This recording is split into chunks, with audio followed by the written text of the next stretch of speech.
First of all, congratulations. Thank you so from much. Maka. Yes. And then meron sa... Hello po, hello po.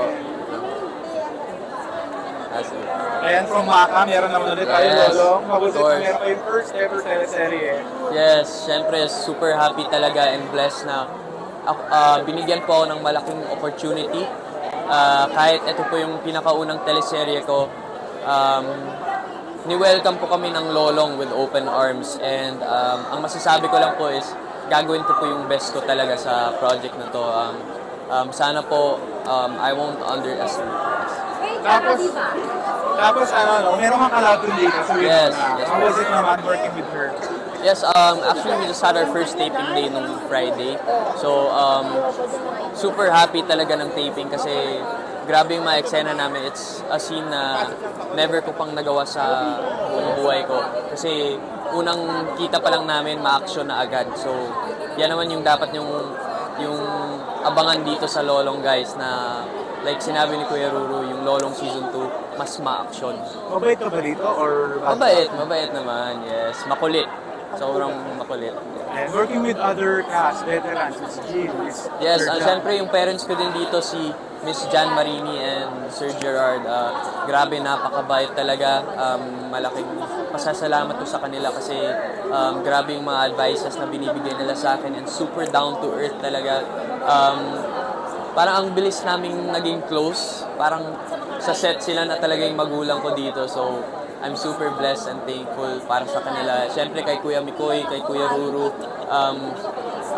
napaka-grabe nila mag-motivate sa tao. So, I'm super grateful to be surrounded with people like them. So, Maka Season 2 is coming up yes, din. Maka Part ka pa Season rin 2 doon? malapit. Yes, of course. So, yun, mga kapuso, super excited ako kasi malapit na yung Maka Season 2. Yung mga bago kayo mga kasama. Yes, super excited ako kasi may mga bago kaming cast sa Maka. Like sila, yung mga friends ko sila, Josh Ford, si Bryce Eusebio, si Shan Bisagas. Pwede naman sabihin? Yes, na-reveal na. na-release naman. Dami So, ayun guys, madaming bagong cast sa Maka, so I can't wait. Ayan, di ba kantahan din yun? And Yes, kwento. of course, yes. So, project din yun this year. So, Yes. blessing din yun for Yes, you. of course. Ito follow-up question lang. Mga P-pop pricing, no? Yung mga P-pop na yun, like SB19, Ooh, yeah. Are you a fan of Yes, SB19? actually, before ako nag-artista, yung number one dream ko talaga was to be a K-pop star or P-pop star. So, yun talaga yung first love ko. And then eventually, I started acting and fell in love with acting. Yeah. Nakita mo ba sila? Sino po? SB19? Yes po, kasi nagpe-perform din po ako sa AOS, Yeah. All Out Sundays, every Sunday. So, super blessed talaga ako sa AOS na syempre nakakasama ko sila. Parang fan ako sa audience na nanonood. Parang free concert lang. So, super saya talaga. Galing nila. No? Yes, napakagaling talaga. Shoutout sa lahat ng P-pop groups.